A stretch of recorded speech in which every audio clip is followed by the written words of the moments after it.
Mais um Muqueca de Política, Gilson, e hoje vou ter o prazer de encontrá-lo do outro lado da bancada. Ele que já esteve aqui do meu lado, a gente fazia o Conjuntura Atual, um podcast lá atrás. E agora? Já soube que corremos risco de a gente ter que responder um monte de pergunta hoje, é? E ele quando pergunta, esse é jornalista, quando pergunta, não pergunta não, aperta.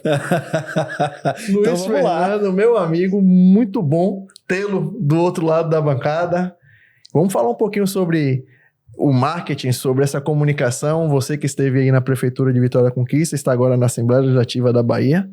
Vamos falar um pouquinho sobre isso. Conte um pouquinho da sua trajetória, Luiz. Como é que foi que começou? Que você veio do jornalismo político, né? Primeiro, agradecer esse convite, dizer que me sinto honrado. Paulinho, Gil, vocês têm feito um trabalho espetacular e eu já lhe disse isso no off para os dois. É importante a gente ter este tipo de conteúdo disponibilizado e feito com profissionalismo. As nossas profissões vivem momentos difíceis. E é bom que vocês hasteiem a bandeira e tragam empreguem esse tipo de credibilidade de trabalho sério, sem ser sisudo. Sim, né? sim. E isso é bacana, desejo vida longa, um muqueca. E vamos seguir, vamos tocar o barco. Eu acho que a tônica aqui, né, de todo mundo que vem é falar isso. Porra, mas a gente fala de política, fala de comunicação, mas de uma forma muito tranquila, né? Como tem que ser, na verdade. Eu acho que o grande sucesso do formato é justamente isso, é poder trazer convidados com bastante conteúdo, mas deixar o cara à vontade, pô, para poder contar suas histórias, suas vivências. A gente não aprende só com teoria, né? A gente também aprende ouvindo o que é que o cara já passou, o que é que o cara já fez, onde ele errou, onde ele acertou. E é isso que a gente quer também aqui ouvir de você. Que você conte um pouco para o pessoal que está assistindo a gente, como é que foi essa sua chegada ao mundo da comunicação política? Como é que é? Às vezes alguns são jogados lá dentro, outros escolhem, mas os que escolhem são muito poucos. A gente sabe que a maioria vai lá, meu filho. E aí, como é que foi a sua história com a comunicação política? Na verdade, Gilson, eu venho da militância estudantil, embora nunca tenha me filiado a partido político, então sempre meio que norteei. Fui diretor de imprensa e de comunicação já na época do Grêmio. Comecei fazendo faculdade de publicidade, fiz 2 anos envolvido com diretório acadêmico, diretório central. Então já tinha um direcionamento prévio, né? E depois de 1 ou 2 conunes, onde Paulinho estava lá também, nos quais Geraldo, que esteve aqui também, participou, nos conhecemos de lá. Acabou que eu fui para o jornalismo. Dentro do jornalismo, trabalhei inicialmente em rádios comunitárias. A gente desenvolveu um projeto bacana na época na FIB, que era uma rádio universitária, ela já existia, que era a Rádio BIF. A gente transformou ela numa rádio alternativa, meio trabalhando bem com o público e trabalhando com esse conteúdo político já ali, na época da universidade. E aí, naturalmente, fui para o Jornal à Tarde, comecei na época, ainda uma época boa do impresso, à tarde, com mais de 100 repórteres, a redação pujante, passando por processos de mudanças, em cidadão repórter, fazendo serviço, que é por onde mais ou menos todo mundo começa, polícia, serviço. Fui para economia e de lá já fui para política. Voltou, né? Porque você estava na política e voltou. E aí nisso foram anos, mais de 10 anos em redação, aí passei pela Tribuna, pelo BNews, fui correspondente, freelancer do Globo aqui em Salvador, cobri Brasília por 2 anos, também pelo BNews, depois voltei ao À Tarde como colunista já fazendo um outro tipo de jornalismo, não mais a parte de reportagem, mas focado em análise e conteúdos exclusivos, junto com o Levi, que é uma das minhas grandes referências, Levi Vasconcelos, no jornalismo político. E nesse período eu também entro na assessoria da Assembleia. Tinha feito já assessoria para alguns deputados, participei de uma campanha ali em 2008, de Embaçaí para prefeito de Salvador, e foi cruzando as coisas, né? As coisas foram caminhando meio que sem planejar, acontecendo como acontece na maioria da vida de todos nós, né? A gente traça um planejamento e só quando a gente amadurece a gente consegue realizar aquilo que está dentro de um planejamento, né? Mais ou menos para todo mundo. Algumas pessoas conseguem, são mais obstinadas ou mais sortudas e conseguem agarrar-se às oportunidades ainda muito jovens e seguir o caminho trilhado e traçado, né? E foi mais ou menos isso. Aí passei 9 anos na Assembleia Legislativa como assessor, fazendo outras coisas também. Período da pandemia, a gente monta o Conjuntura Atual, primeiro para fazer uma série de entrevistas pro Instagram. A gente, num período recluso, todo mundo trancado. Aí ela funciona, a gente faz em 120 dias, 100 entrevistas. Né? Aí, nesse período, o Paulo já tinha também um podcast. Gente, porra! Todo dia tinha, era de segunda a sexta. E a gente conversa, eu, Paulo e Gabriel. Campanha de 22, né? Campanha de 22. E a gente inicia um projeto mais audacioso, que foi o Conjuntura Atual, já nesse formato de podcast em estúdio. Passa-se mais um ano e pouco, funciona bem, aí eu recebo o convite para assumir a Secretaria de Comunicação em Vitória da Conquista. Foi um desafio muito importante, bacana, que mudou minha perspectiva, tanto uma cidade de médio porte, politicamente engajada, pujante, economia forte, uma cidade que tem diversos predicados. Eu me apaixonei, inclusive, pela cidade. Fico lá 2 anos e meio, chego com a prefeita com 14% de aprovação, a gente participa para reelegê-la e constrói uma caminhada, né? Foi eleita com 58% dos votos, primeira vez na história, uma mulher eleita no primeiro turno.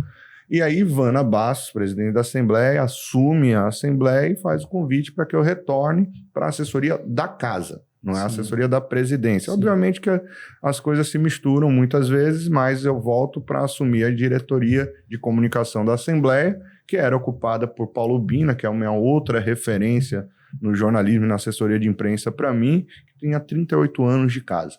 Paulo Bina aí, ele vai cuidar do braço da assessoria que faz as publicações de livros, que é o Alba Cultural, e eu assumo a assessoria de comunicação em julho desse ano e cá estou. Mais ou menos esse é um pouca história, pouca história, Paulo. Vamos falar um pouco sobre essa comunicação de secretaria de prefeitura. Como é que você encontrou, porque você chegou nesse universo, você entendeu esse universo e fez com maestria, você fez um belíssimo trabalho lá em Vitória da Conquista.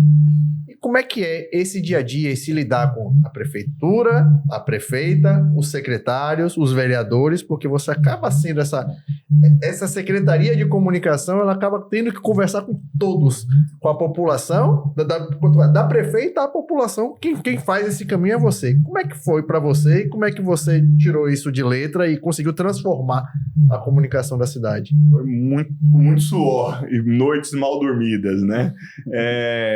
A verdade é que quando a gente faz um diagnóstico, Paulo e Gilson, e você que nos ouve, né, e assiste, a maioria das cidades não tem uma estrutura de comunicação que seja organizada, minimamente organizada. O planejamento de comunicação é algo muito alheio, é como se fosse algo muito distante e você vive apagando incêndio. Eu chego lá e pego uma estrutura de comunicação de 1992, 93, eu tinha 2 cargos comissionados, uma equipe muito boa, isso eu sempre digo, outra coisa que Conquista me ensinou é que você tem, às vezes, um preconceito de que o servidor público não gosta de trabalhar. Sim. Isso é uma grande falácia. Lá eu encontrei gente que se qualifica, que estuda, que se dedica, que tem suas preferências políticas, mas consegue fazer um trabalho sério diante do cenário que tiver exposto para ela, desde que seja bem conduzida. Sim.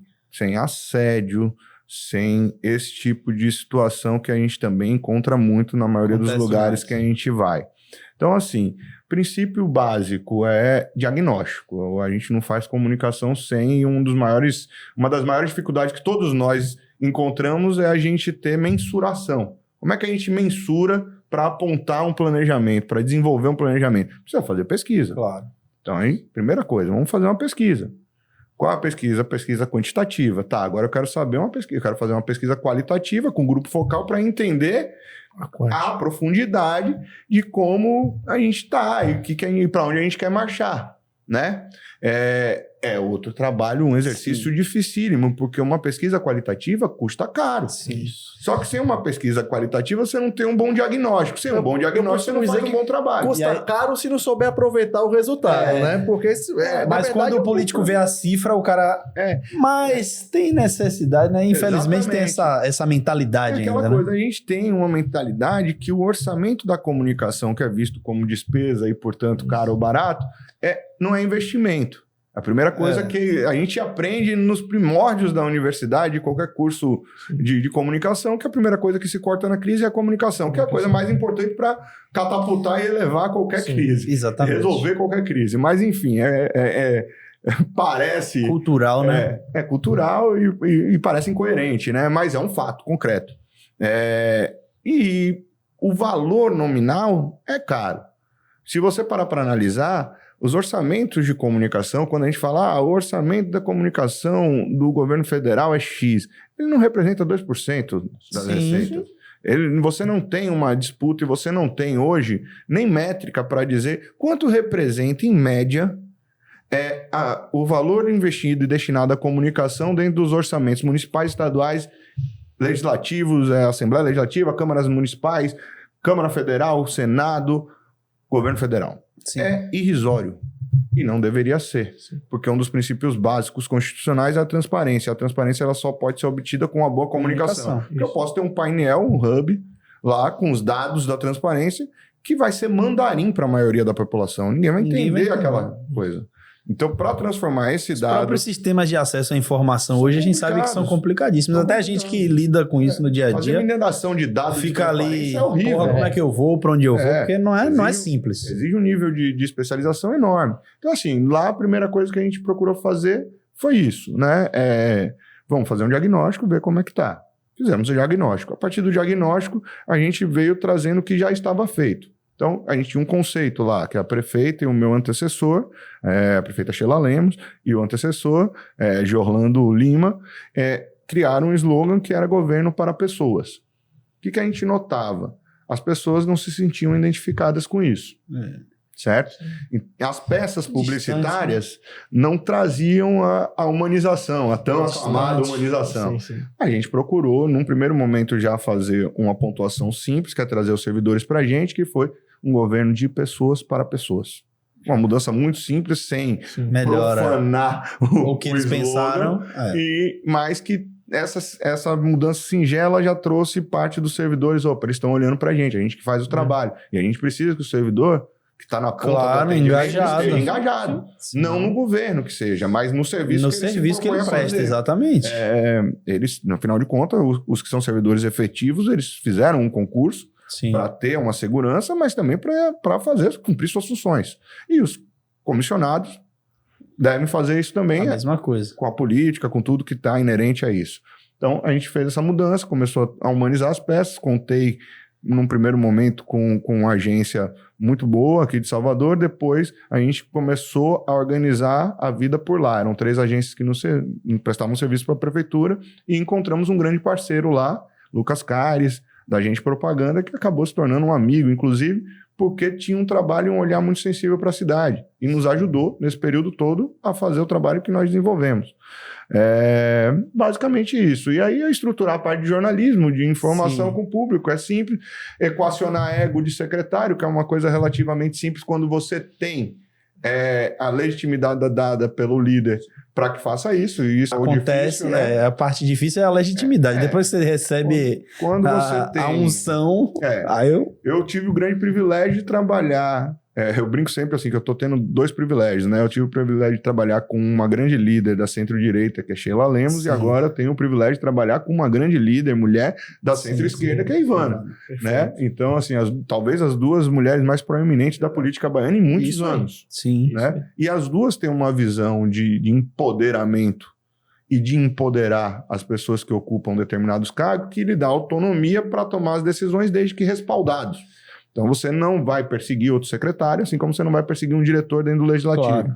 Então, era muito claro que eu tinha autonomia e os secretários, a partir do relacionamento que a gente desenvolve ao longo da vida, também entenderam. Não tive muita dor de cabeça com isso, não. A questão é a disputa de orçamento. Questão de prefeitura depois que resolve isso, né? Aí os resultados também eles vão falando por você, né? Você começa a entregar resultado e aí o cara que antes era resistente a alguma coisa, ele começa a entender. Bom, o cara sabe o que tá fazendo, né? Vamos deixar refletiu muito na urna também, né, Luiz? Porque esse trabalho que foi feito da gestão não tinha uma aprovação tão alta, né? Mas você tinha uma imagem de uma pessoa muito boa, que é a Sheila, e isso refletiu na urna.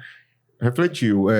Eu sempre digo o seguinte, a gente precisa dar o crédito a quem de direito. Então, assim, eu fui até a pré-campanha trabalhando na parte institucional. A campanha de Sheila eu não fiz. Sim. Foram 2 marqueteiros que fizeram. Sim. Né? E que fizeram de uma forma muito, muito eficiente, bonita e que encontrou respaldo popular.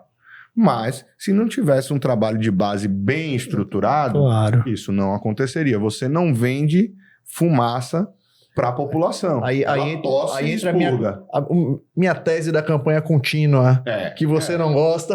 Eu não gosto. Eu, particularmente, o Paulinho sabe disso. Paulo quer que todos nós morramos de burnout. Na verdade, você não pode deixar de comunicar. Então, assim, eu acho, por uma boa comunicação que a gestão teve, refletiu no processo dela. Então, assim, eu acho que assim, a campanha não é que a campanha não acabe, não é que a gente vai viver o período eleitoral durante todo esse período. Mas a gente precisa, de fato, ter a comunicação e se preocupar, pelo menos o mínimo, para que você tenha uma facilidade na hora que você faça a campanha. A gente entende que existe até, por parte do eleitorado, uma diferenciação entre o que é institucional e gestão e o que é o político em si, né? Na avaliação. A gente encontra prefeituras bem posicionadas e políticos nem tão bem posicionados, como também o oposto. Sim. Mas é óbvio e natural que para um processo como o dela, né, e Conquista é uma cidade politizada, eu morei lá 6 anos, então assim, eu sei bem como a cidade roda, é uma cidade extremamente politizada, então era importante para esse processo dela que a questão relativa à gestão, relativa ao institucional, ela tivesse bem resolvida, porque o pessoal lá é chato, bicho. Não, a gente tinha dificuldades. O eleitorado lá é foda. A gente chegou na campanha com dificuldades, não em todos os problemas foram sanados, óbvio que não. Conquista é uma cidade extremamente politizada, intelectualizada, é uma cidade muito boa nesse sentido. É um polo universitário. Um polo universitário, saúde.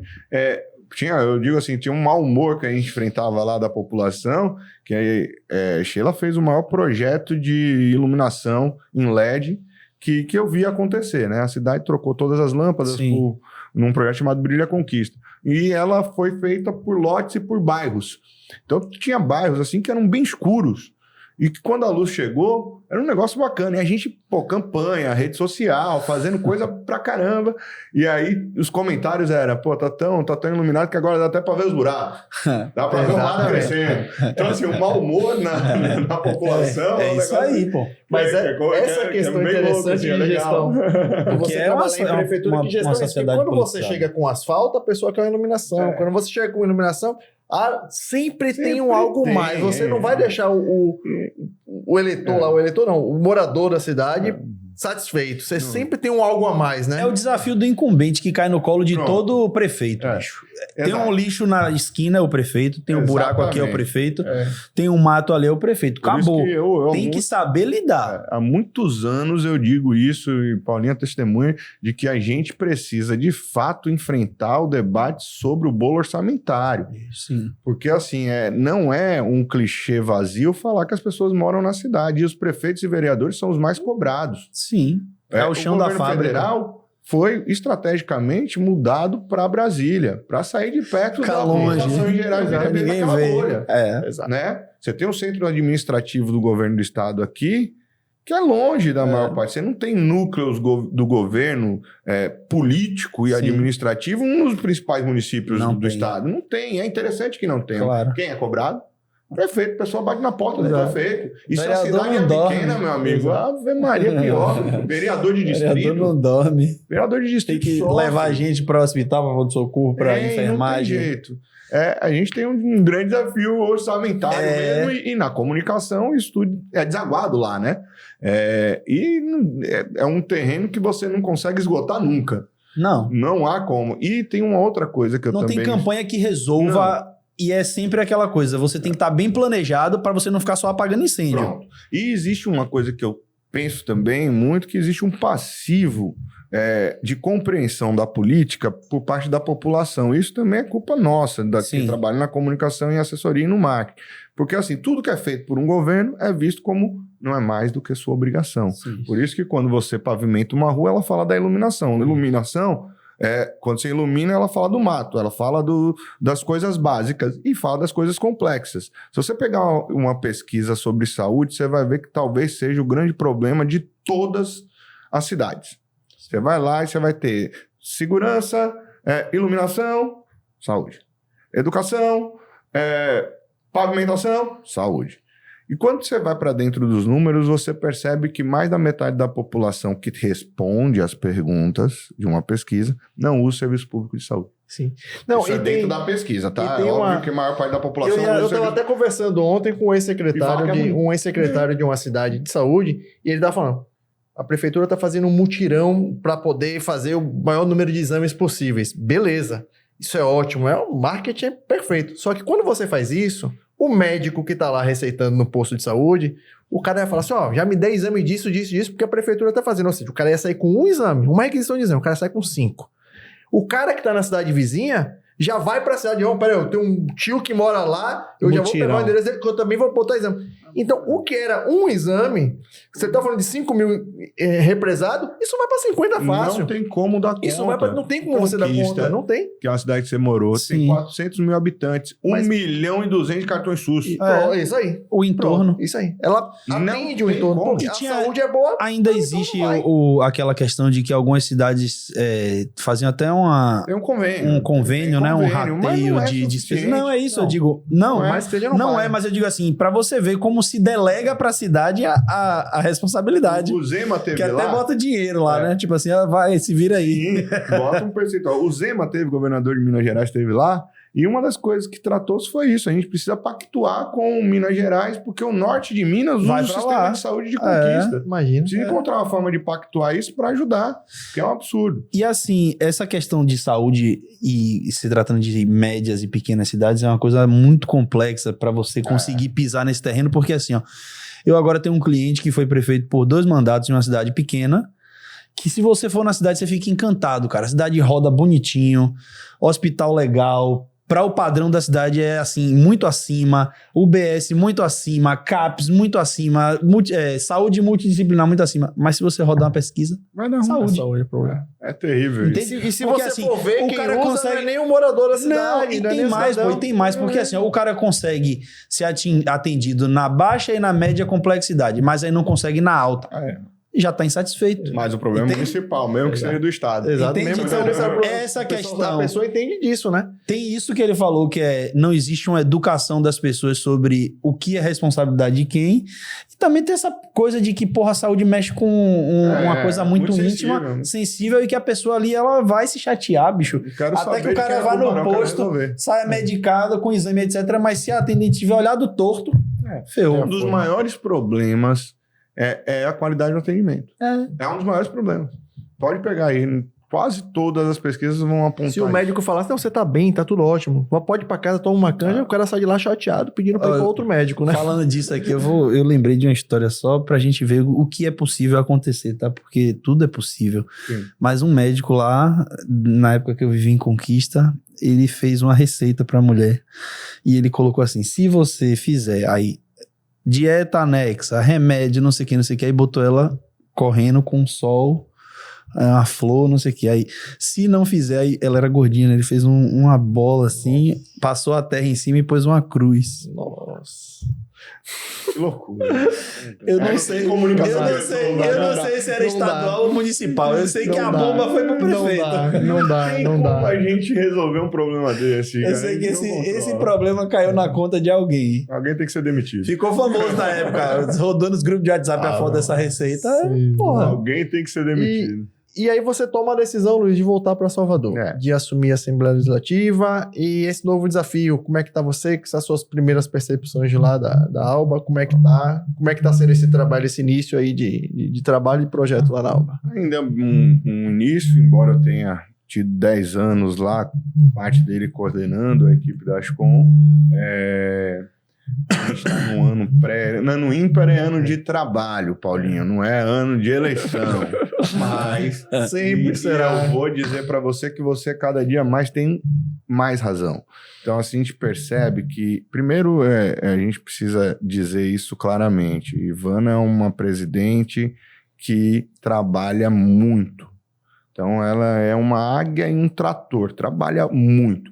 Então, ela consegue manter a casa atuando, as votações, as comissões, só que cada vez mais o processo eleitoral ele vai se iniciando antes. E já estamos há um ano da eleição, né? Nós já estamos há um ano da eleição, praticamente, e a eleição já começou. Já começou. Então, quarta, quinta-feira, deputado fora da casa para poder correr atrás de voto. E o custo disso está muito alto. Sim. Mas, voltando ao trabalho da Assembleia, a gente tem um desafio na Assembleia muito semelhante ao de Conquista, que é reorganizar, fazer uma espécie de reforma administrativa para a comunicação ficar e atender os desafios contemporâneos. Então, a gente precisa de um segmento de redes sociais, que não tinha, e aí tem uma empresa que presta serviço, mas é uma coisa ainda que precisa ser melhorada do ponto de vista da estruturação.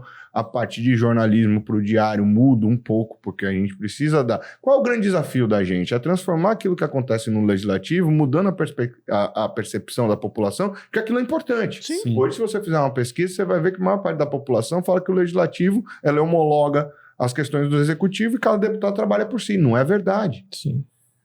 Na Assembleia, eu digo isso como repórter que cobriu a Assembleia e como assessor. A Assembleia talvez seja o espaço mais plural da política baiana. Lá você tem todos os 417 municípios representados de alguma forma. Alguém teve voto em algum município, está eleito lá. Todas as regiões estão lá. Todos os problemas da Bahia, soluções passam por lá. Nem sempre eles são resolvidos lá. Sim. Mas se você conversar, você vai ter deputado de Teixeira de Freitas, de Barreiras, da Chapada, de Conquista, Salvador, região metropolitana, você sobe para Paulo Afonso, você vai a Juazeiro, Casa Nova, você tem toda a Bahia ali, então você acaba sabendo de tudo que está acontecendo na Bahia. Pegar isso, esse insumo, e transformar em algo que seja consumido na perspectiva da população, de interesse público, é o desafio que a gente está posto para a gente. Além de credibilizar aqueles sérios que trabalham lá. Afinal de contas, eles são representantes eleitos legitimamente exercendo os seus papéis e tem a situação, na verdade, a mesma coisa que aconteceu em Conquista, né? Se você mostrar que a casa funciona bem, quem ganha são os deputados que vão para uma reeleição. Aí, vamos lá. Eu acho que se você consegue fazer esse trabalho e mostrar esse trabalho, todos os deputados que estão lá com o mandato conseguem ir para uma reeleição mais tranquila. Perfeito. É um caminho diferente, né? O problema é os caras quererem essa ajuda. Pronto. O que acontece? A Assembleia, os deputados, a comunicação de um modo geral, para falar de trás para frente, ela enfrenta o desafio, né? Cada vez mais é individual. Sim. O pensamento, né, da comunicação. Então, eu tenho minhas próprias redes, eu tenho um grupo ali de veículos que não são tão relevantes do ponto de vista do cruzamento quantidade e qualidade de informação, mas eu consigo, com um link deles, distribuir pelo WhatsApp e fazer com que aquilo chegue na minha base, assim como o algoritmo entrega, com impulsionamento ou sem impulsionamento, o que eu produzo para quem me interessa. Beleza? Só a bolha funciona? Não. Esse é o primeiro ponto. O outro ponto é ele entender que a comunicação institucional da Assembleia tem que ter investimento, porque a credibilidade da casa favorece e facilita a vida dele. Mas será que isso, na prática, quando você vai conversar com ele no off, está impactando na eleição dele? Quais são os elementos hoje que fazem com que uma pessoa dê o voto a alguém? Cada vez mais o voto de opinião, ele é ou direcionado para ideias ideológicas mesmo, né? Princípios ideológicos, seja de direita ou de esquerda, ou é o voto que a gente chama de político, que é o voto das mais diversas formas. É uma rua que pavimentou, o que é que vai resolver na minha vida? Uma ciência social, alguma coisa, o que vai resolver na minha vida ou resolveu na minha vida? Eu acho que vocês têm como casa, vocês têm um desafio muito grande pelo seguinte, o que impacta negativamente a casa não individualiza para o deputado. Mas o que impacta negativamente a imagem de um deputado contamina a casa, né? Então, assim, por exemplo, a gente teve uma série de reportagens falando sobre gasto, que foi um gasto que era necessário e que a presidente, ela resolveu tomar pé de uma situação de reforma, algo do tipo. E aí é uma decisão da presidente, né, da casa. Obviamente é uma decisão da casa, mas a gente não vê isso impactar negativamente, por exemplo, no cara que é deputado lá de Casa Nova.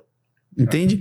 Então, assim, eu acho que vocês, enquanto comunicadores da casa, têm esse desafio, que é assim, porra, todo mundo coloca todas as desconfianças que pairam sobre deputados na casa.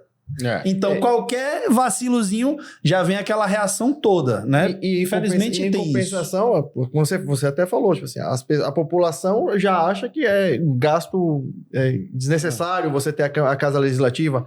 E só quem pode fazer o papel de construção dessa imagem, da importância da Casa Legislativa, do poder que os deputados juntos têm, é a comunicação da alva. E assim, existem diversos cases, a gente pode citar um aqui próximo, que é a Prefeitura de Salvador, mas não precisamos ficar só presos a eles. Mas existem diversos cases de instituições, né, que conseguem realmente conseguir vencer essa percepção negativa que as pessoas têm das instituições. E principalmente assim, eu falo muito sobre geração Z. Minhas palestras são sobre geração Z e etc. E assim, 92% da geração Z não acredita em instituições políticas, cara. Então assim... Mas essas instituições bem ranqueadas hoje, né? Elas conseguiram driblar essa desconfiança. Então, eu acho que o grande desafio de vocês obviamente, a gente sabe que não tem um orçamento infinito. O orçamento, na maioria das vezes, é curto. Muito. Quando se fala em comunicação, a gente sabe porque a gente lida com isso. Mas eu acho que o grande desafio de vocês é esse, é conseguir criar essa identidade própria, principalmente pensando do ponto de vista de rede social, que hoje é o principal veículo, né? Sim. Criar essa identidade própria para não tomar tanta porrada quando se trata de ações individuais, né?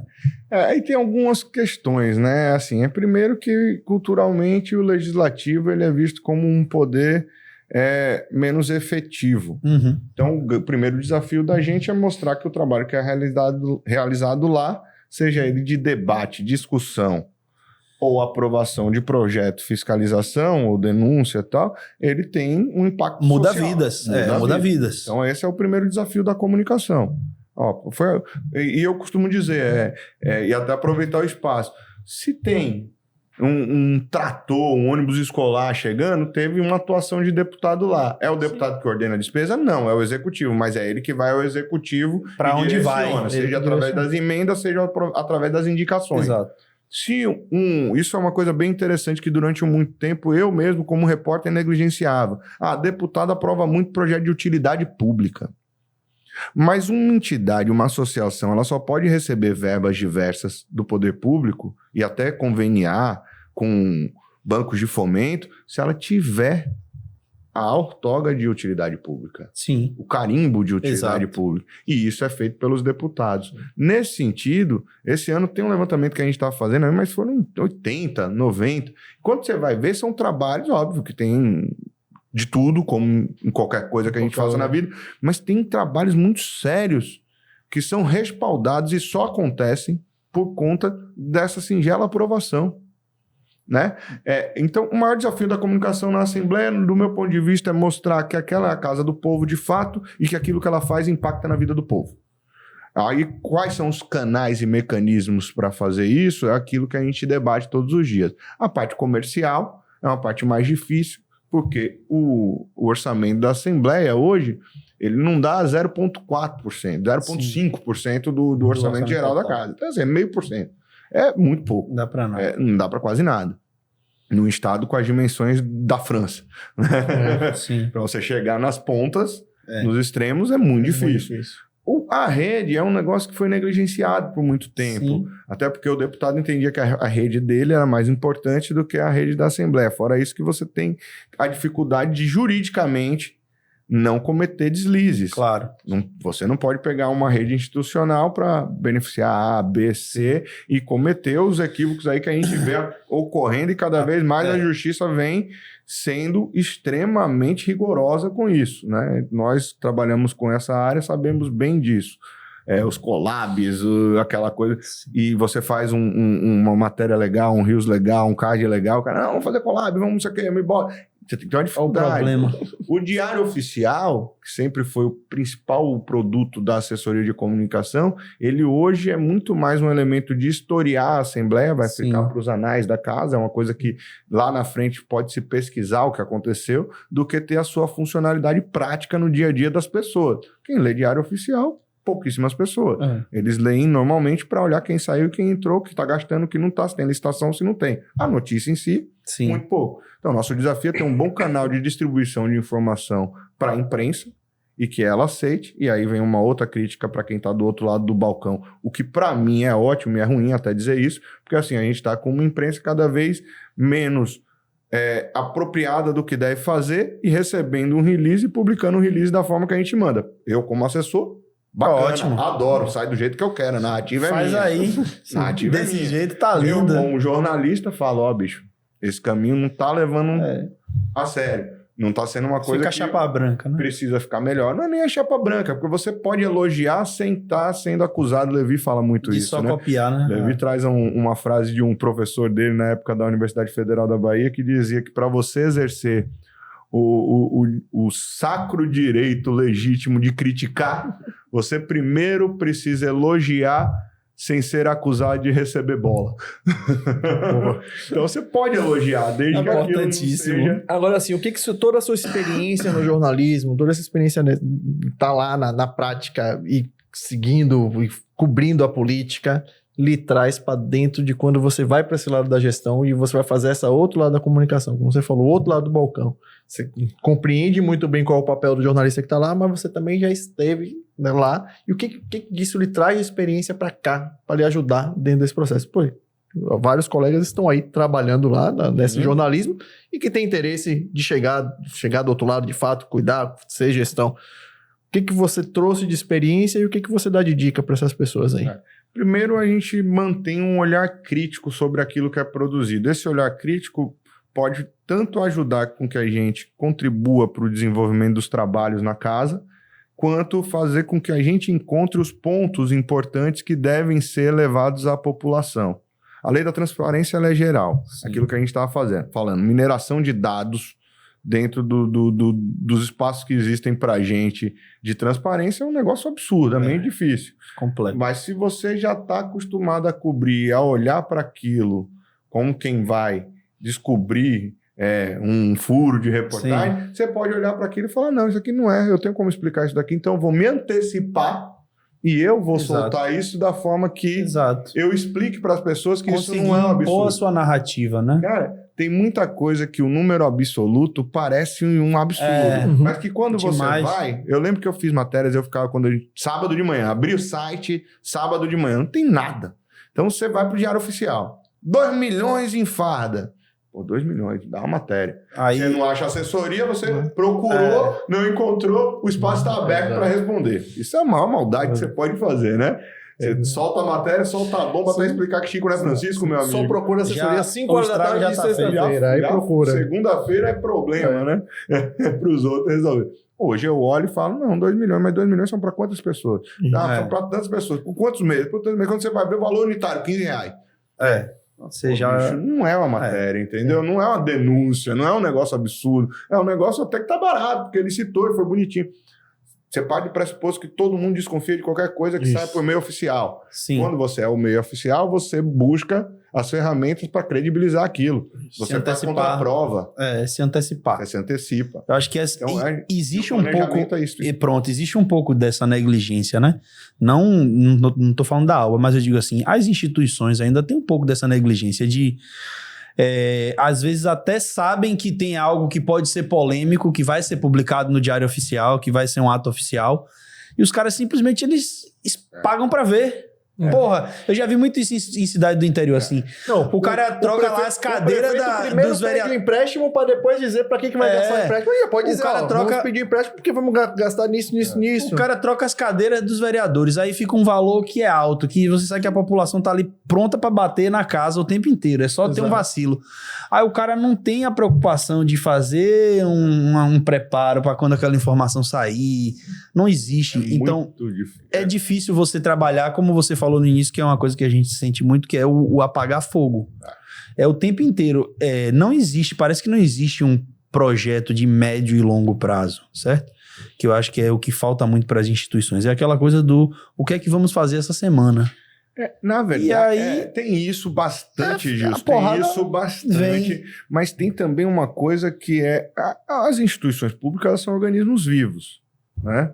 Então, assim, tem decisões que são tomadas. Paulo Maneira é diretor de recursos humanos, Gilson é diretor de finanças. Vocês sentaram, estabelecendo um projeto, publica no Diário Oficial e a comunicação fica sabendo pela publicação no Diário Oficial. Isso não tem um fluxo muito, porque é um organismo vivo. Às vezes você precisa produzir um negócio e ser rápido. Sim. Isso é um ponto. Então, assim, minha maior dificuldade na prefeitura e na Assembleia, e aonde eu trabalhei com assessoria, era saber com tempo hábil para decidir tecnicamente qual seria a melhor forma de comunicar aquilo para chegar nos nossos objetivos. Às vezes você não tem o tempo ideal, mas pelo menos você está inteirado, né? Essa é uma maior dificuldade. Tá inteirado é já é bom. Ainda que você já vai sair hoje, tá saindo já agora. É bom. Tá saindo. Melhor do que você pega de surpresa, pô. Então já vê uma crítica. Tá sabendo pela imprensa, pô. De coisas que acontecem. É a pior coisa. Uma coisa que eu fiz quando estive coordenador de comunicação de prefeitura foi: cada secretaria tinha alguém da comunicação que tava em tudo. E tava lá para bater relatório. Só que o problema é, nem toda prefeitura, nem toda gestão aceita isso. Não, e outra coisa... Nem toda prefeitura quer ter um cara lá sentado na mesa ouvindo o que está sendo conversado. Perfeito. E você tem núcleos de decisões nas instituições públicas. Então você tem lá 19 secretarias que conquista. Você tem 3, 4 superintendências na Assembleia. Mas você tem ali uma cúpula que se reúne, toma decisão, encaminha e não vai ter ninguém ali, bicho. Esqueça, não vai ter ninguém. O negócio é só você conseguir reduzir os acontecimentos que fogem do escopo. Dizer que você vai conseguir ter 100% de participação e saber, não vai, cara. Não vai. Aí assim, o bom é você apagar menos, parar de ser só bombeiro. É saber se o incêndio vai precisar de um extintor simples ou você vai precisar chamar o corpo de bombeiro. São desafios. Eu acho que a gente tem conseguido, o mercado tem conseguido, profissionais têm conseguido conscientizar. Eu acho, ao mesmo tempo que eu tenho minhas críticas e ressalvas sobre os geradores de conteúdo que colocam o marketing digital como o salvador da pátria, que isso é ruim pra gente quando a gente vai trabalhar com político, porque às vezes o cara acha que a gente vai fazer o milagre. Mas eu também reconheço a importância desses influenciadores, desses que compartilham conteúdo, porque a gente já percebe, mesmo que timidamente, um movimento de entender que não dá mais para fazer comunicação de qualquer jeito. Apesar de, às vezes, não darem a estrutura correta ainda, não darem o tempo correto, mas já existe uma preocupação maior de, tipo assim, porra, não dá para armengar aqui a comunicação e fazer de qualquer jeito, o cara só ficar sabendo das coisas depois e tal. Já existe cada vez mais um nível de conscientização. A gente ainda tá longe do que eu considero, assim, ideal, sim, mas já tá melhorando. Eu não sei se vocês percebem isso também. Eu tenho uma visão um pouco pessimista disso, confesso para você. Porque primeiro eu penso assim, o quadro atual de formação de profissionais na nossa área, ele é um quadro complicado, ele exige atenção. A gente que tá eu brinquei esses dias com o Fernando Duarte do Bahia Notícias, falando, a gente tá na entre-safra, que não era nem entre-safra, mas a gente tá no meio de campo ali. No meio do caminho, né? Tá no meio do caminho, não somos nem tão novos, nem tão velhos. Nós estamos jovem pra ser velho e velho pra ser jovem. Por aí, todo mundo ali, de 35 a 45, 46. A gente vê que abaixo vem uma turma que tá com alguns conceitos que são delicados, que se especializam e buscam aquilo que... A gente brincava sempre quando eu fiz jornalismo, que tinha muita gente que entrava no curso de jornalismo achando que ia ser William Bonner e Fátima Bernardes, né? E hoje você vê muita gente entrando para comunicação digital achando que vai ser o mais novo influenciador de 1 milhão de views, né? E trabalha para isso e acha que vai conseguir isso e que é o trabalho mais importante. Eu digo isso porque, assim, e aí isso causa um outro problema, que são pessoas tecnicamente muito fracas, que sabem instrumentalizar, sabem editar um vídeo no CapCut, sabem produzir um card no Canva, mas que o conteúdo não é pensado, o conteúdo é pensado para estourar e não para conscientizar. É a forma agora, né, que é valorizada. E a gente tem que tomar cuidado porque o conteúdo é o nosso insumo, é a nossa matéria-prima, né? É como Suassuna falava, a língua portuguesa é minha matéria-prima. Sim. Se eu chamo Chimbinha de genial e gasto esse adjetivo com Chimbinha, o que eu vou dizer pra moça? Não dá. É isso aí. Então, assim, se eu gasto toda a minha parte técnica num card bonito que não diz nada, Sim. né? Marechal, que é um MC, fala, não adianta você ter um flow muito rápido e não dizer nada nesse flow. Então, assim, são coisas que eu acho que essa reflexão é importante. E, às vezes, quando você vai para o mercado para procurar, seja para um muqueca, seja para assembleia, seja para coordenar, seja para ser um funcionário, você tem uma dificuldade tremenda de encontrar um profissional. Não é fácil, não é fácil. É tremendo, assim, eu fico assustado, horrorizado, às vezes, porque chegam pessoas que a gente entrevista que a pessoa não faz a menor noção do que está acontecendo na vida dela. A política, eu sempre digo isso, você é um defensor, eu acho que vou morrer defendendo isso. A política existe e ela impacta no dia a dia de todos nós. Todo mundo. Então, assim, você pode, não gosta de política, mas ela gosta de você. Você querendo ou não, mas ela gosta de você. E se você não gosta, não conhece, não se dedica, alguém vai gostar por você, meu amigo. e aí quem vai comandar seu destino não é você. Não existe meritocracia no que se refere a poder público. Isso aí. Quem vai Ao decidir, impacto do quem poder vai público na sua decidir vida. gosta muito. E qual é a dica, a sugestão que você dá para essa nova safra que tá chegando aí, dessa turma que vem, que pensa em eu quero estourar, para mim o que importa são as visualizações, mais do que o conteúdo que eu tô entregando. Eu acho assim, siga seus sonhos, velho. Tomara que você não se frustre e já se prepare para pagar um psicólogo. Sabe? Porque assim, velho, a vida não é clique, né? A gente sabe. E aí quando você vai e começa a aprofundar um pouco, e isso é difícil de a gente convencer, inclusive nossos assessorados, que ter 200 mil views e 50 mil curtidas não está dizendo que aquele conteúdo tem impacto e vai ter resultado na vida dele. O clicar numa curtida é um movimento mecânico hoje. Então, assim, se a pessoa consegue monetizar isso e ganhar muito dinheiro com isso e viver bem com isso, sem se sentir vazio por dentro, beleza, bacana. A gente fala muito isso sobre o nosso conteúdo que a gente produz aqui. O pessoal fala, não sei o quê, não tem muito seguidor, não tem muita visualização, mas se você fizer um recorte em cima de quem gosta de marketing 700 político, pessoas. os números são ótimos. É um número muito bom. Eu É preciso entender que hoje as coisas se organizam em bolhas, né? Em comunidades e etc. E assim. E hoje, essa foi a grande sacada, inclusive, do Muqueca. A gente é muito nichado. Isso é legal porque a gente é muito nichado. eu acho. Mas assim, sobre isso que você tava falando, eu tenho um material lá que eu tô para produzir até um conteúdo, cara, que é sensacional, que mostra o quanto de automação, o quanto de bot tem assistindo anúncio, tem clicando em likes e afins, assim, é muito, cara. E quem vai nessa onda da métrica somente, né? Porque, assim, é muito fácil você pegar as métricas do Instagram, porque ali é fácil, você clicou e aparece, né? E você achar que aquilo ali reflete a realidade. Bicho, não existe você guiar decisões políticas, você guiar decisões institucionais sem pesquisa real, sem dados reais, coletados de pessoas reais.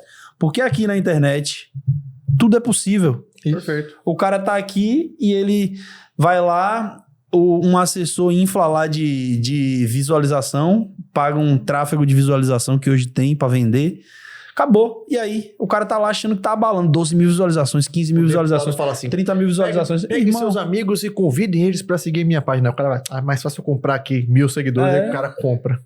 Até esse movimento do seguir a minha página sem conexão. Sem conexão, cara, que adianta? pra que vai seguir, Pô, entendeu? toda vez que alguém me pediu pra seguir uma página que eu não queria, eu falava, puta que pariu, eu vou seguir. Mas aí dava 3, 4 conteúdos que vinham, eu não curtia. Daqui a pouco aquilo ali nem aparece mais.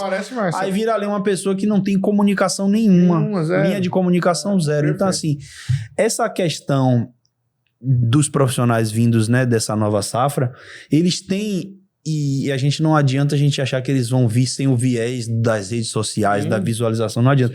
O que a gente precisa é criar um movimento, como você falou, de educar a população, de também, aos poucos, a gente... E é até para isso que o Muqueca serve um pouco. Não, fundamental. De tentar educar essa galera, porque assim, cara, porra, a visualização é legal? Pô, é legal. Mas não garante nada no mundo político, a gente sabe disso.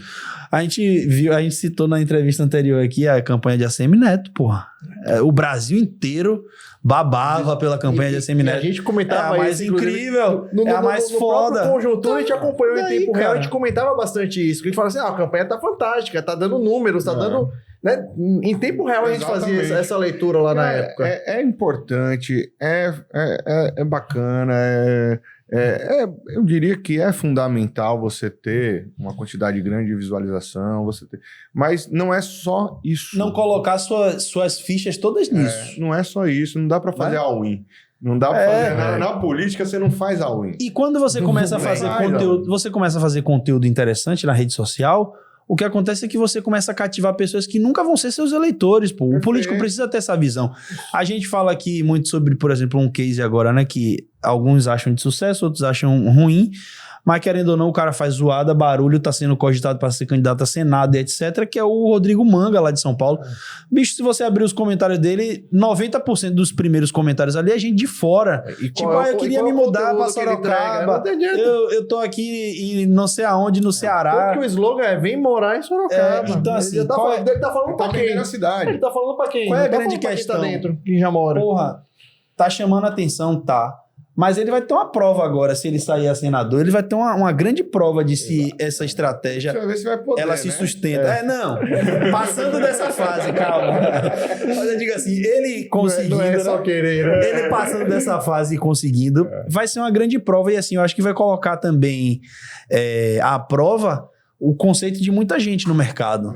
Porque tem muita gente hoje que acha que aquilo ali é a melhor coisa que se pode fazer. E mais do que isso, a gente tem que tomar um outro cuidado, Gilson, que é o seguinte: uma exceção não pode comprovar a regra. Claro, ainda que ele tenha êxito na empreitada, não significa Quem garante que é replicável? Pois é, ninguém. Nas mesmas tiririca, na física e na química a gente não aprendia nas mesmas CNTP, né? Condição normal de temperatura e pressão. Tá todo mundo na mesma CNTP dele, amigo? Não dá. Foda, pô. Cara, é bem complicado isso, assim, porque o voto em cada lugar, em cada região, em cada município, ele tem as suas próprias característica, o eleitor daquela rua vota por causa de uma coisa. Exato. O daquela família vota por causa de outra. Sim. E ele tá na rua e tá na família. E como é que ele vai votar? Por causa da família ou por causa da rua? Então, A assim, gente pode, num bairro, a gente pode, se você recortar só o mínimo, bairro, você tem isso. Numa rua, você tem isso. É isso. É loucura. Então, assim, beleza. Eu acho que tudo vale, né? Quase. Quase tudo, quase né? tudo. Mas é importante a gente analisar, e do ponto de vista técnico, a gente precisa, volta a bater na tecla de pesquisa. Eu sempre disse, eu cheguei a ter reunião com secretários de comunicação numa época que eu assumi a direção provisoriamente na Assembleia, nos idos ali de 2016, 2017, que a gente precisava fazer um estudo entre coordenadores de despesas na comunicação, né, seja secretários municipais, estaduais, diretores de comunicação do Legislativo, do Judiciário, fazer um grupo para fazer uma análise de metrificação que levasse em consideração a quantidade de visualização, né, a audiência propriamente dita, a qualidade dessa audiência, né, então dar uma destrinchada na característica dessa audiência e para que aquela comunicação serve.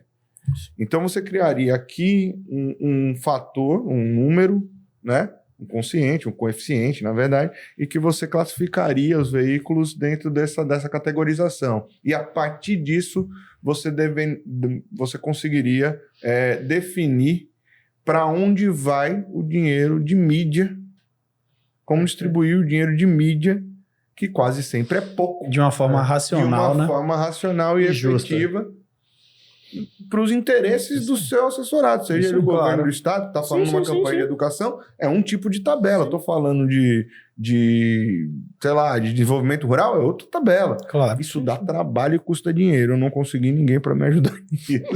Mas é uma ideia boa. Mas é uma coisa que a gente tem que começar a pensar em ter empresas, inclusive, que façam a análise disso, né? Façam a quantificação disso. Eu gosto muito dessa questão de dados. É um negócio que me atrai muito. A gente ter, por exemplo, um instituto ou uma empresa que mensure. A gente contrata como comunicólogos pesquisas de opinião. Sim. A comunicação é negligenciada, inclusive nas pesquisas. Sim. A gente na Qual ainda faz alguma coisa de análise de campanha para saber se está ali, para calibrar, mas assim é uma coisa muito pobre. A gente tem poucas pesquisas relacionadas à comunicação, seja A gente não faz a nossa pesquisa ainda. A gente não faz.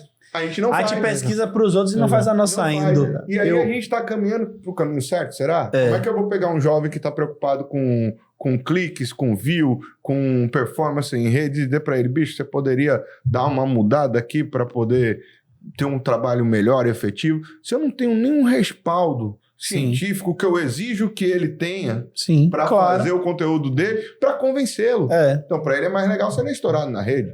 Sim. Eu fiz isso quando eu fui a Lagoinhas, eu fiz uma pesquisa de consumo de hábitos de mídia, que era mais ou menos isso. Porque assim, como eu tava chegando na cidade e não conhecia nada, eu já sentava com a pessoa sabendo qual era o tamanho dela, qual era o peso dela para a população. Então assim, difícil você chegar já pedir já uma pesquisa dessa para que você possa, na verdade, compreender o cenário, o mercado local, né? Sim. Quem são os comunicadores, quem tem credibilidade, quem não tem. Era muito mais fácil você sentar e negociar uma API, por exemplo. Agora sim, não é uma realidade normal, porque você pede até institutos que você vai pedir pesquisa de consumo de hábito de mídia, o cara vai saber como faz. E essa questão de você definir o share de cada veículo dentro do mercado, pô, eu acho que é essencial quando você fala de distribuir, porque é o que você falou, o cara da mídia, da comunicação, da secretaria de comunicação ou da coordenação de comunicação vive enforcado, porra. A gente não tem como executar tudo que é necessário para fazer uma boa comunicação com a verba que é disponibilizada. Então, assim, se além de você não ter uma boa verba, você aloca ela mal, porra, é fumo. É certo que você vai se dar mal. Então, assim, essa questão do dessa pesquisa endo para os hábitos de comunicação, como ele fala, para os formatos, porra, eu acho que isso daí deveria se tornar cada vez mais comum, né, para quem assume a responsabilidade de fazer a comunicação, seja de um ente político ou de uma instituição. Não é que você precisa de recurso. Agora,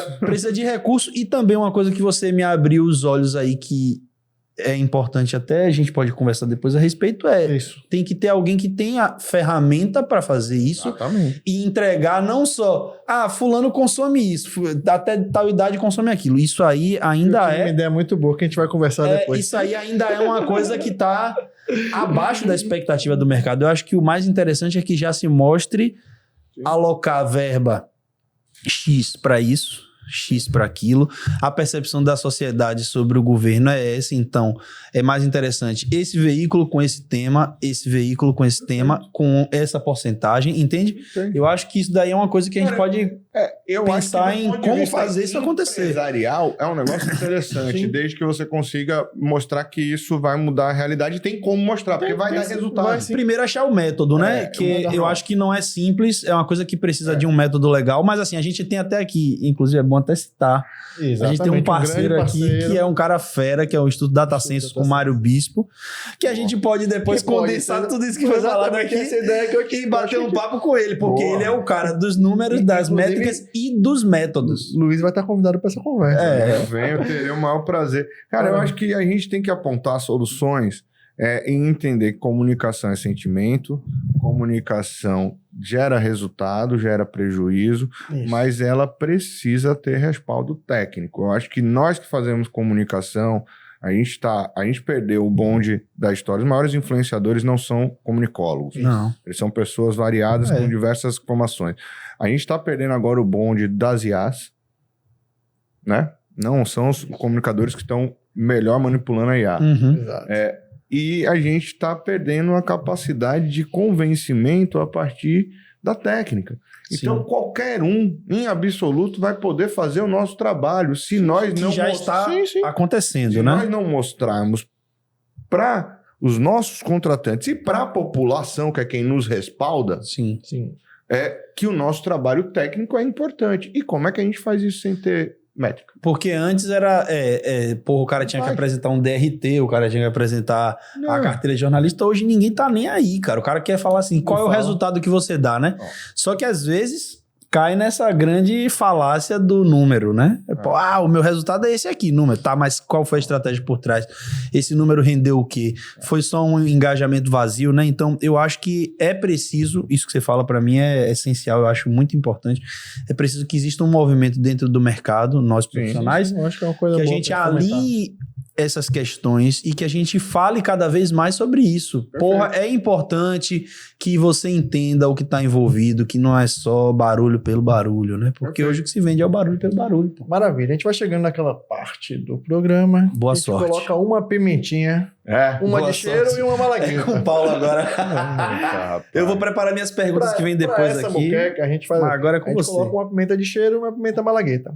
Tá. Qual é a pimenta de cheiro? É aquela comunicação, aquela rede que não é pimenta.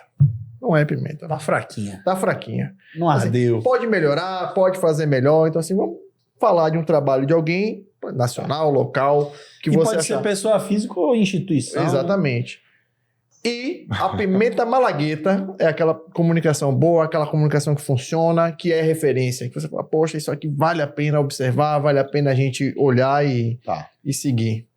Diga aí. Eu gosto da pimenta malagueta. Da pimenta de cheiro, você sabe que eu gosto pela Paulo treta da adora. confusão. Ah, Né? é aberta, você não vai me perguntar Oxi! pra falar? Não, é que você O diga. compromisso é seu. Ah, não, peraí, explica de novo aí. Eu quero que você tentando dar uma escolha. volta pra- Essa estratégia foi ótima. Ele tá Mas, respirando e e pensando você, assim, o que eu vou você falar? acha? Então, eu quero que você diga pra gente qual é a rede que é pimenta de cheiro e qual a rede que é pimenta malagueta. Uma rede Uma que rede você fala que assim, assim, poxa, Assim, não precisa ser... Tem um potencial bom, tipo assim, tem, né? Poderia fulano ser- tem um bom potencial, mas não está aproveitando. Um bom exemplo. Eu falei do manga. Todo mundo chega aqui, o pessoal tem muita gente, inclusive, que bota manga como a malagueta. E não é, pra mim é de cheiro. Porque assim, comunica o quê? Né? Qual é a comunicação que aquilo ali entrega? Qual é o conteúdo que aquilo entrega? Entrega entretenimento. Massa. Entendeu? Eu acho que é meio que uma coisa muito consensual. Eu acho que a Prefeitura de Salvador explora muito bem, então eu acho que ela seria a malagueta para Malagueta. aquilo que ela se propõe a fazer, Sim. tá? Eu tenho também um outro case que eu acho fantástico, que é o Rio de Janeiro. Tanto a Prefeitura quanto a parte de saúde do Rio. Sim. Eu acho que o Instagram de saúde do Rio de Janeiro... E os dois brigam, você sabe que as duas redes brigam, uma né? treta. É uma treta. confusão. É Mas muito bom. Você juntou no mesmo elogio dois inimigos. Mas eu fiz a amizade, né? Os dois são bons. São bons, Muito são bons. Eu É uma briga vejo- saudável, né? Quando lá em Conquista a gente estava tentando fazer um trabalho para diversificar e abrir as redes das secretarias, que sempre foi uma dificuldade grande, tinha uma pressão muito grande, eu segurei e até hoje não saiu. A gente fez um estudo para que pudesse ser liberada, mas até hoje não saiu, porque é muito complicado mesmo. O sistema tem que ser feito de forma muito organizada. Para não ficar uma loucura de Senão vira publicações. maluquice, né? você corre um risco gravíssimo, que é o risco Isso. de uso pessoal. Sim. Né? O secretário querer ser dono da rede. E se não Isso tiver não- bem alinhado, não às é, vezes não pode tira o foco da gestão. Isso. A gestão tá com foco e o cara tá lá remando pro outra lado hora. dele. Então eu acho complicado. que a rede da saúde do Rio de Janeiro, para não sair do clichê de Salvador, Sim, que todo sim, mundo sim. já sabe, é o concurso, é a rede do Rio de Janeiro como a Malagueta, que eu acho que faz Boa. um trabalho seríssimo. E a pimenta de treta ou de cheiro? Cheiro. Cara, Paulo fica feliz. eu acho que o governo do estado poderia fazer um trabalho mais assertivo.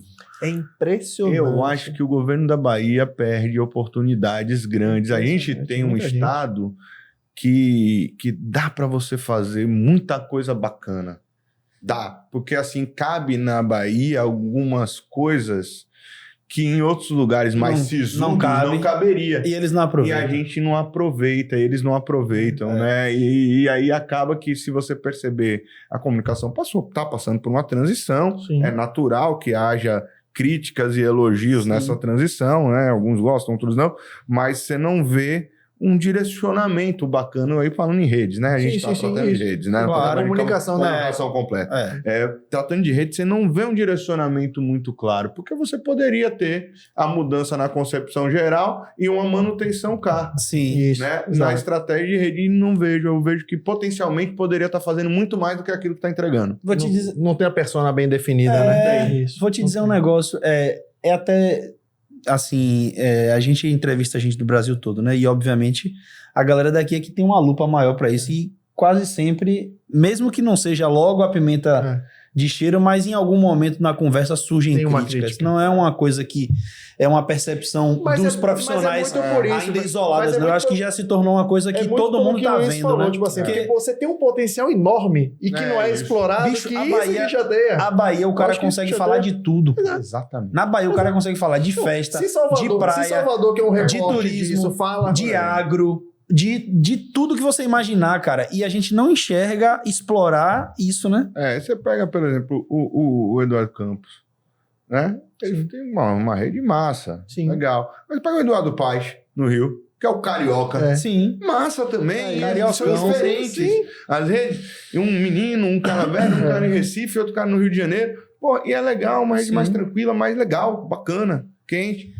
E falta isso também, que a gente cita muito aqui, a gente bate muito, que é, por exemplo, pensando no governador, né? Já Jerônimo, né? falta uma marca, Falta. né? Assim, É muito Ele ainda reflexo não dele. deixou marca. 3 anos praticamente. Mas aí daria um Pra programa entrar no- todo pra gente falar. Pra disso. entrar no ano político Marca. sem marca é puxado. Eu acho também, mas a gente consegue entender algumas coisas e, enfim, é um bom programa. Ia ser muito bom. Eleições Bahia. Ia ser muito bom. Faz uma- Especial traz Eleições mais um. Bahia. Traz mais um ou dois aqui pra fazer logo uma confusão grande. Ela que agora eu trabalho do outro lado do balcão. Fazer uma confusão grande aqui. Grande. Mas veja só, a gente tem aqui agora 4 perguntinhas bem tranquilas, fique sossegado. É mais aquela coisa assim, fazer um extrato da nossa entrevista com você, para quem chegou ali no final e quer pegar o que é o caldo para espremer, então a gente faz essas perguntas, tá? Primeiro, uma palavra que define comunicação legislativa bem feita. Você pode falar a palavra, depois você explana. Eu acho que tradução. Né? Você falou traduz, né? Então, Sim. para não ficar redundante, é explicação. Eu acho que o legislativo, assim como o judiciário, ele tem características que tornam o linguajar um pouco difícil, às vezes, para que as pessoas entendam. Então, primeiro você precisa explicar o que está sendo discutido lá, porque os termos são complexos, os termos jurídicos. E a segunda coisa é você também explicar o ponto de mostrar como aquilo impacta, que foi um pouco daquilo que nós conversamos aqui, na vida das pessoas. Sim. Então, esse é o desafio. Eu acho que explicar. Atualmente, qual o maior erro que as instituições cometem em suas comunicações? Investir mal o parco recurso destinado à publicidade. Tem pouco e ainda usa mal. É. Aí é dose.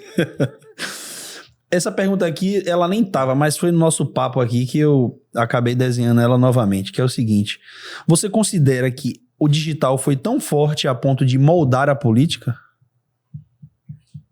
Não consigo ser conclusivo nisso, porque eu penso que as coisas... Ele também é importante, né? É como a gente falou também aqui, são muitos fatores que incidem sobre as decisões. Por exemplo, a gente teve a PEC da blindagem, teve um movimento digital forte, mas se ficasse só no digital, provavelmente não teria mudado o resultado como mudou. Sim. Teve que ter rua. Mas tem outras questões que o digital por si resolve. Inclusive, eu acho que o país está perdendo uma oportunidade, e os estados e os municípios, de desenvolverem uma representatividade, ou pelo menos uma democracia mais direta em alguns pontos sensíveis, de submeter a população a decisões que sejam mais simples inicialmente, por meio digital. Sim. Né? Então, e ninguém está botando isso na discussão. Tem uma plataforma que funciona tão bem, que é o GovBR, que Pois tem é. tudo lá para você Pois é, ter mas você uma submeter. tomada de decisão. Eu tenho esse dinheiro dá para tapar esse buraco ou construir aquela policlínica. Que E que aí, você quer? vocês querem o quê? Entendeu? Dá para fazer uma coisa ou outra, não dá para fazer as duas. E bota o povo para decidir, dá para você fazer isso. Mas pensando na comunicação digital, é aquilo que a gente falou, depende do quadro, depende do político, cada um tem o seu tipo de voto. Tem alguns que isso vai ser 80-20. O digital vai ser 80% do seu voto e 20% vai ser aquele voto Sim. político. E tem outros que o digital é o 20% e o voto Exato. político é o 80%. Exato. Então, assim, eu acho que ele participa, ele é parte preponderante, sem ele perde-se, Sim. mas não significa que ele seja exclusivamente responsável pela eleição de um ou de outro, ou do todo, né? E agora a última, a de sempre. A de sempre. A eleição de 2026 em uma palavra. Indefinida. Indefinida e não é ficar em cima do muro, não. Eu já disse, o Paulinho me conhece, um pouco sabe disso. Eu tenho dito isso, inclusive na própria Assembleia, com os amigos jornalistas, com deputados, com vereadores, com quem eu converso. Tem tantos fatores que podem impactar na eleição do ano que vem, que qualquer pessoa que arrisque dizer vai dar isso, vai dar aquilo, que estão completamente em aberto, né? É tudo em aberto, cara. Você não sabe qual é a chapa majoritária do governo federal de Lula. Lula diz que é candidato, então beleza. Lula, mas quem é o vice? É Geraldo? Ninguém sabe, né? A da oposição ninguém sabe. Ninguém faz ideia. Vai ter uma terceira via ou não. Vai ter terceira via. Aí você vem pra Se Bahia. vão ressuscitar Ciro Qual Gomes. é a chapa do governador? Qual é a chapa da oposição? Isso. Quem são os senados? Quais são os partidos? Isso. Cara, E na definição. Bahia também tem uma questão. Tudo aqui é extremamente impactado pela definição nacional. Isso aí é um fato que... Porque Concretíssimo. Neto está aguardando para fazer suas alianças, decisões que vai dependem do definir governo, nacional. do alinhamento nacional. Jerônimo está aguardando um alinhamento nacional e pensando que com a Isso. aprovação de Lula subindo, ele vai Perfeito. sendo guindado, né? Então é tudo aberto ainda. É um Mas cenário... é indefinido. Aí eu vi ontem, sabe o que eu vi ontem no rádio? E aí os deputados também ficam indefinidos, e aí os senadores também são indefinidos, os Indefinido. governadores... Não, eu vi no- de cima pra tudo baixo. indefinido. Eu vi Porque no tá rádio- travado em cima, né? Eu vi uma entrevista de rádio mais podcast, né? Também ao mesmo tempo. E aí o Lúcio Vieira Lima falando que o Rui Costa não vai pro Senado, que vai pra deputado federal. Então, assim, até a galera que tá dentro da política tá numa loucura que ninguém sabe, fica todo mundo tentando acertar. Eu sempre brinquei com isso. Eu dou risada toda vez que eu vejo um título de matéria em qualquer site, em qualquer jornal, que é fulano pode ser candidato a deputado federal. É maior de idade? Tem seus direitos políticos? Todo mundo Tá pode, afiliado, até eu. como partido. Aí lá na frente, quando o cara se candidata, Acertei. como antecipado pelo veículo tal, Cravamos. fulano é candidato. Pô, velho, agora, velho, Lúcio pode dizer isso. Se ninguém disse que não tá confirmado que ele pode não ser. Exato.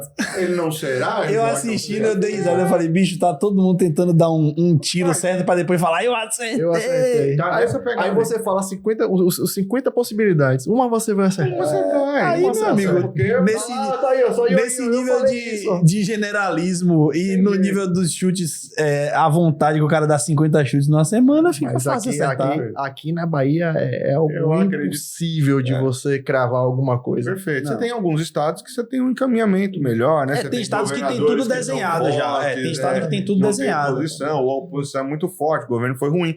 Mas aqui você não consegue. Uma coisa eu posso lhe assegurar.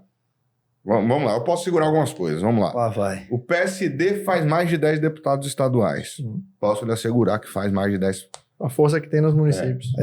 PT, PCdoB e PV vai ter uma briga tremenda. Posso lhe assegurar que vai ter briga. Mas faz uma boa bancada. Faz. União Brasil e Progressista, não sei se faz uma boa bancada, porque vai depender da performance de Neto e de quem entra no PP. Sim.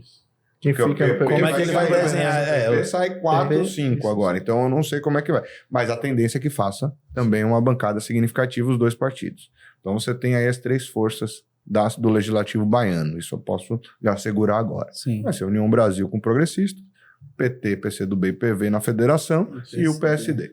O resto, meu amigo, é todo mundo pedacinho de carne. Briga de foice no escuro. Briga feia. Briga de foice no escuro, cada um com duas foices. Esse Tarcísio dia tava sendo falando comigo candidato. do PL. Ah, porque o PL faz 3. Eu falei, o PL só tem 2. Tem 4 eleitos, mas só tem 2. Onde assim? Depende, se Um Tarcísio virou for candidato pelo governo, PL, Pronto. aí talvez o PL faça. Mas o PL fez também deputado estadual quanto federal porque você teve um candidato a governo. João Roma. Além do presidente. Não, mas eu acho que aí se o presidente... Aí é achar, a gente vai entrar É num isso, campo exato, especulativo. achismo. Mas se Tarcísio for candidato pelo PL, eu acho que por gravidade a direita se alinha. concentra, se alinha, a tendência é que o PL seja o maior favorecido nisso. Se o Tarcísio for um louco, né, de ser candidato a presidente da República, porque ele já pavimentou o segundo mandato Ele dele tá em São com Paulo. o eu mandato acho que em pra mãos. ele- Mas, bom, aí é uma outra análise que eu acho que levaria bastante tempo, mas eu penso assim, tá? Aí é uma análise que eu faço. Tarcísio é o único candidato da centro-direita com capacidade hoje de Sim. enfrentar em pé de igualdade o projeto do Lula. Sim. Pronto. Então, assim, pra mim é fatídico. Ratinho Júnior não é esse cara, Caiado não é esse cara, Zema não é esse cara, a gente não tem uma candidata mulher que possa fazer frente. Então, assim, o fato concreto, na minha opinião, é que o único candidato da centro-direita que pode enfrentar Lula em pé de igualdade é Tarcísio, porque Bolsonaro hoje perdeu a capacidade de atrair o centro. Agora, Tarcísio, se continua no governo de São Paulo, para 30, ele é o favorito total. Não sei, 4 anos em governando São Paulo pode dar muita coisa errada. Com recurso, que ele levantou tanto recurso Mas, agora. irmão, nesse pode dar primeiro- muita não, coisa isso errada. é fato. 4 anos Ele é um pode risco. nem tá 4 aqui anos entre no nós. final de 4 anos é difícil, entendeu? Ele isso. pode pegar um menino desse aí que surge Uma pandemia do nada. nova. Uma pandemia nova. Que surge do Sim, nada. sim, isso é fato. E ascende na política e ele se vê aí inviabilizado. Né? Eu acho que a grande aposta dele é 2030, na cabeça dele. Se ele vai ser empurrado enxergo isso. antes para a Cova dos Eu Leões, enxergo não que ele sabemos. desenhou, inclusive, o governo dele em São Paulo para poder executar muita coisa a partir de 26. Mas a gente vai ficando por aqui. Foi muito bom o papo. Rapaz, eu E agradeço volte mais demais, vezes. show de Volte Vamos mais fazer vezes essa pra bancada gente de fazer essa análise do governo da Bahia. Eleição de boa. Eleição, governo da Bahia. Bora, pô. Vai de coisa pouca, problema pequeno. Coisa boba. O pessoal aqui não tem nem. O pessoal não tem nem. Não. Não, cara, eu acho que assim, a Todo mundo gente entende tem bem aqui. potencialmente bons quadros na Bahia, na comunicação, e a gente pode e continua exportando muita gente, Sim. né? E para vocês aí, minha palavra de agradecimento mesmo de compor essa bancada aqui hoje e Isso participar. que agradece a Show de participação. E desejar vida longa, sucesso. O trabalho de vocês é importante para que todos nós consigamos nos posicionar. Já queria ter sido convidado, contei isso, vocês fizeram um convite, é meu pedido. Mas valeu, gente, foi massa. Valeu. Foi Obrigadão. show. E a gente vai ficando por aqui. Até a próxima, pessoal. Valeu, galera. Tchau.